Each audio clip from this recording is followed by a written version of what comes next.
KSP2 has had a rough launch. From less than an hour of gameplay, it's apparent the low performance and high quantity of bugs makes this game poor value for its $50 price tag.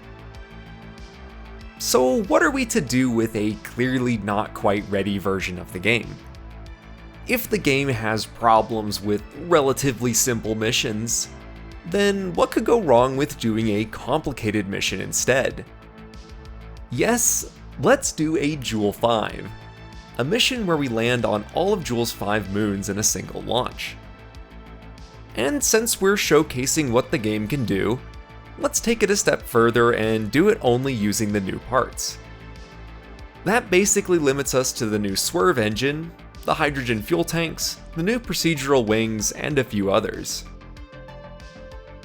For those of you who saw the stream last week where I did this live, you know this was an interesting yet infuriating challenge.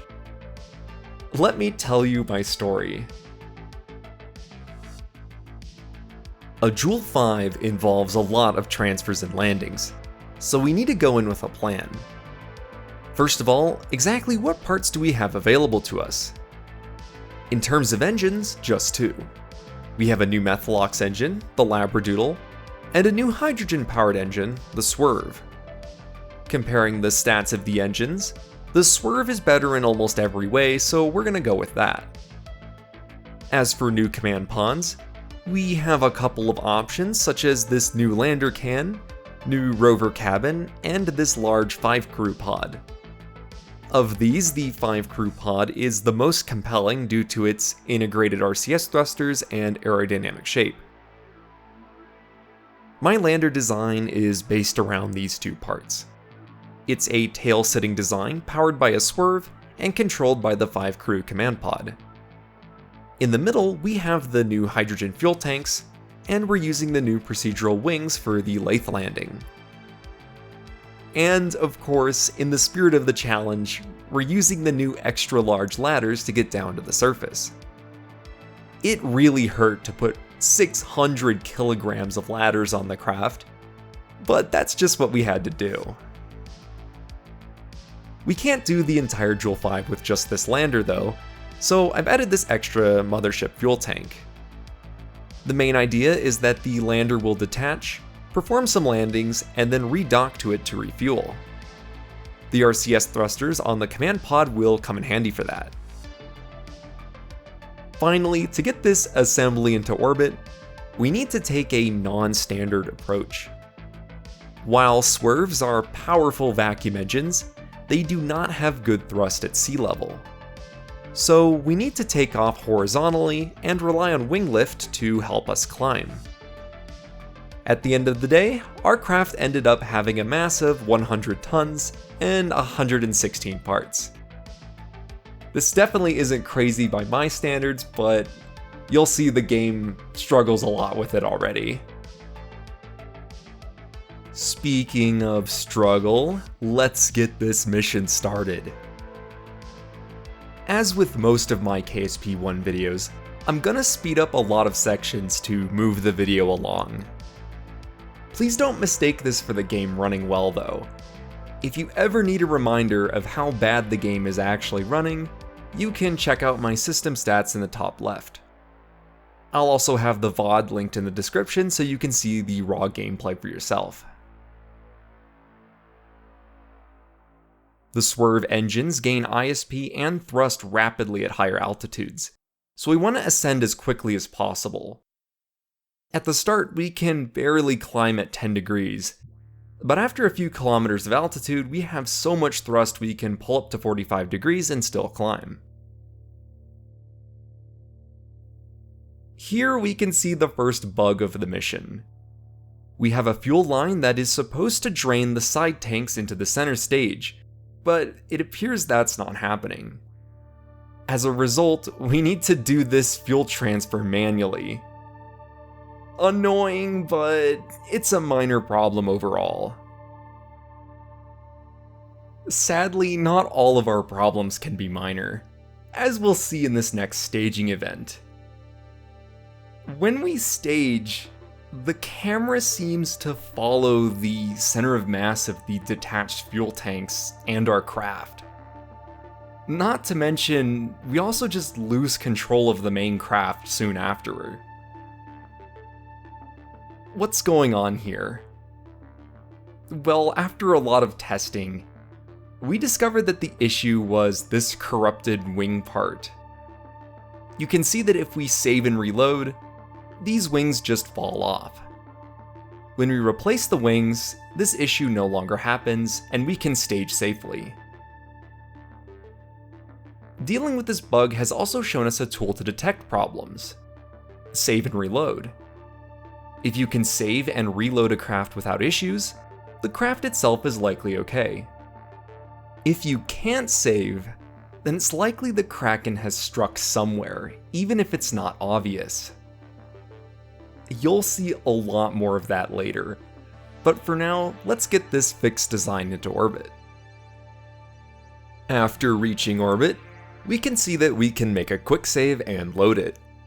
It seems the Kraken is staying back for now. Alright, let's go to Joule. We don't have any interplanetary planning tools, sadly, so we'll need to go outside of the game to plan the transfer. Thankfully, it seems the planets have the same or similar enough orbits to KSP-1, where we can use a KSP-1 transfer window planner. After running the calculations, we see we need to time warp about 2 years into the future, which is going to be annoying. I'm not sure why this is still a thing, but just like KSP-1, we can't go above an arbitrary time warp limit, even while in a stable orbit. Also, now the tracking station seems to keep your last vessel in focus, so we can't even go there to speed up the time warp. Instead, we need to launch a new craft and then time warp to our transfer window with that. Moving on to the transfer, the experience of planning maneuvers is an overall downgrade from KSP-1.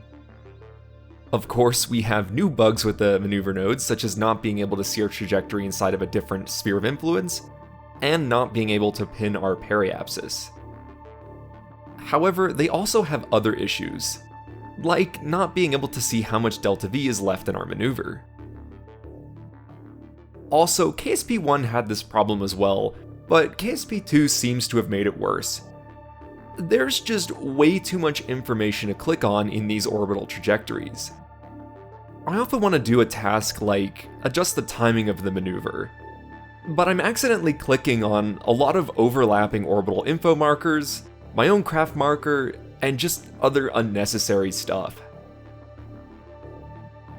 All these issues made the transfer to Joule less efficient than I otherwise would have liked, but we have planned extra fuel, so we're still within budget. After we arrive at Joule, next step here is to aerobrake around Lathe. Since we don't have re-entry heating right now, this process is going to be a bit simpler than KSP-1 since we can come in at whatever speed we want. We'll just do some trial and error to find the right altitude to aerobrake at, and then get into an elliptical orbit. From there, we can perform an inclination correction to get us equatorial, and then aerobrake down to a low Lathe orbit. Now, in orbit around this ocean moon, it's time for the fun part of the mission, the Lathe landing. Lathe was one of my favorite moons in KSP-1, and that is still very much true in the sequel. I know I've complained about a lot of stuff so far, but I have to give credit where it's due. The new planets look really good up close. We don't need a full tank to do this landing, so we'll fill our tanks half full and leave the rest in orbit. Our plan for landing is simple. We'll glide in backwards to a mountain landing site, then fire up the engine to land vertically. This took a couple of attempts, but most of these were my fault. Other than a bug that prevented me from loading saves in the atmosphere, this whole ordeal went relatively smoothly. And touchdown, our first landing. Let's descend the 600 kilograms of ladders and plant our first flag. Special thanks to the stream chat for inspiration. After all the bugs we've seen so far, the surface of Lathe was a treat to behold. Watching the clouds under a Joule-lit night was a calming experience. As nice as Lathe is though, we still have 4 landings left, so let's get back to it. We need to launch back to our fuel tank to refuel, so we'll need to time our launch appropriately. For some reason, we can't target the tank, so we need to plan all of our launch and rendezvous manually. This means we'll need to match our inclination visually by just lining up the orbit lines edge on. Then we'll need to use the fact that lower orbits are faster and higher orbits are slower to get closer. Once in range, we can target the docking port and go the rest of the way. One quirk of this vessel is that the docking port is on the side, and we only have 2 axes of RCS thruster control. So docking requires us to first burn towards the target, and then flip around to align the docking port. One docking and refueling later, it's time for the next landing. And it's gonna be a painful one. For one, it's Tylo, so it's already going to be much more difficult than the Lathe landing. Secondly, we're going to experience the worst bug of the mission here. Let me explain, this one was insidious. So, the Kraken struck us right after we undocked, but the signs didn't show up until later. We were able to do our entire Tylo transfer and insertion without any issues, and we were able to quick save throughout the process. That said, I noticed there was an issue after our first Tylo landing. After failing and trying to load a quick save, the game just crashed. Huh, I thought. That's a bit weird. But let's restart the game and try again. We got closer on the second attempt, but still fell over. I figured it would be a good time to try saving and make sure the game was still okay. And surprise, it wasn't. No quick saves showed up. We were unable to save entirely, so the game was busted. After literally a despair-filled hour of trying quick saves, and even looking through the save file JSON, we found the problem. Remember that undocking I mentioned in Lathe Orbit? Yeah. For some reason, the fuel tank becomes corrupted after the next save we perform. We know this because after deleting this fuel tank from our busted Tylo save, we're then able to quick save and continue the mission. Yes, the mere existence of this corrupted craft in our game prevented us from saving at all. So how do we get around this? We can't delete the tank because we need to go back to it to refuel and finish the mission. We need to keep it somehow. The solution I arrived on was to do some save file editing. Basically, I took the fuel tank craft from a previous quick save that we knew was not corrupted. Of course, since this tank was from an earlier save, it didn't have the correct fuel level, so we'll just copy the part config from the corrupted craft onto the new one. Thankfully, this gave us the correct fuel level and didn't corrupt the craft in turn. We are now able to save and then do our Tylo landing. Let's do this. We take a constant altitude descent for efficiency. Basically, by coming in with a flat trajectory, we minimize the amount of delta V lost to fighting gravity. It's especially important to do this here since Tylo's gravity is so high. With a less careful descent, you can easily lose hundreds of meters per second fighting gravity. And third time's the charm. That was stressful. At the time, the stream had been going on for about 8 hours, and I was honestly very close to giving up. Let's take a quick break to plant a flag. I'm bad at deciding on names, so I'm glad I had the stream chat to give me ideas. Just gonna copy and paste something from there. The rot consumes. I think appropriate for what we've just been through. Getting back to our fuel tank and lathe orbit was much easier than getting to Tylo, thankfully. We had plenty of fuel left over, so it was really just a matter of patience to get back into Tylo orbit, do the transfer to lathe, perform a decent aero brake, and then rendezvous back with the tank.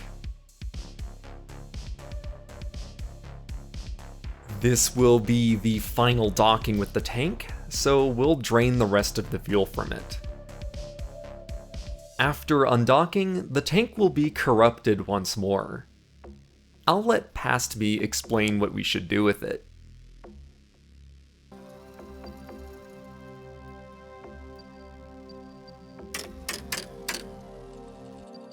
Rivulet. Combined. Die. Thanks me from last week. Let's finish this. I've planned 5 kilometers per second to land on the last 3 moons and get home. We have 7.5 kilometers per second. At this point in the stream, my motivation was still high, but my energy was getting low. If I wanted to finish the mission today, I was gonna have to prioritize speed before I got too tired to continue. It's time to cut corners.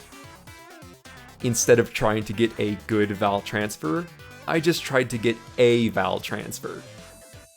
Same goes for the insertion as well.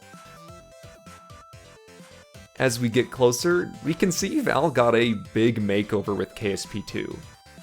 Its surface now has a bias towards Joule, which is cool to see. I'm a fan of more interesting planetary surfaces. Speaking of planetary surfaces, let's go visit it.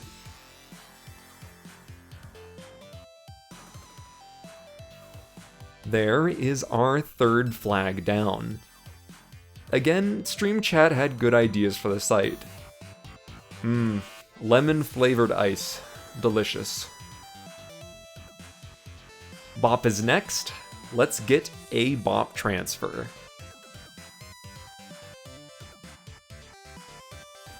The bugs I mentioned earlier with the maneuver nodes made this difficult, so I ended up just getting an intercept and doing an inefficient braking burn to capture. As we approach Bop, I need to complain about the time warp again. Getting to the surface of Bop took a very long time because it arbitrarily restricted me to 4 times time warp. The low gravity of Bop combined with the distance I had to travel made this take a very long time. Eventually we get down there though, and there's our Bop landing done. I can also confirm that Bop has a collider now. Getting back to orbit was slow again due to the time warp issue. It didn't help that I encountered a bug that destroyed my craft randomly. I will say the Bop crater does look really cool, especially when lit by Joule. I would check it out closer, but sadly there's just no time. We've still got one last moon to visit. Onwards to Pol. To get to Pol, I did the same thing as I did with Bop. just an encounter, and did a breaking burn in the sphere of influence to capture. However, after my craft got randomly deleted again, I decided to change plans a bit. Rather than try to enter an orbit first, I just redirected our trajectory to the surface. This ended up being much faster for landing, and also it seemed to avoid the random deletion bug. And there we are, our final landing. Let's plant the last flag and get out of here. Our 5 landings are done now. Let's take a quick stock of our situation. We are at hour 13 of the live stream. The only transfer we need to do is to get back to Kerbin. We have double the amount of Delta V needed to do that transfer. And there is no re-entry heating. With this combination of facts, it is not surprising that we are going to be taking a lazy and inefficient transfer home. All we're gonna do is burn straight up to leave Paul, then do a burn to drop our Joule periapsis. From there, we'll do an ejection burn to cross our orbit with Kerbin. Once out of Joule's sphere of influence, we can start fine-tuning our Kerbin intercept more. Unfortunately, we got a little scammed on our sphere of influence transition, so we'll need to input some more Delta V to correct for that. Not being able to see our trajectories inside Kerbin's sphere of influence is a major pain. In order to get a collision course, I just adjusted the maneuver node and watched the resulting orbit. The more change I saw in the orbit, the more I knew that the periapsis was closer.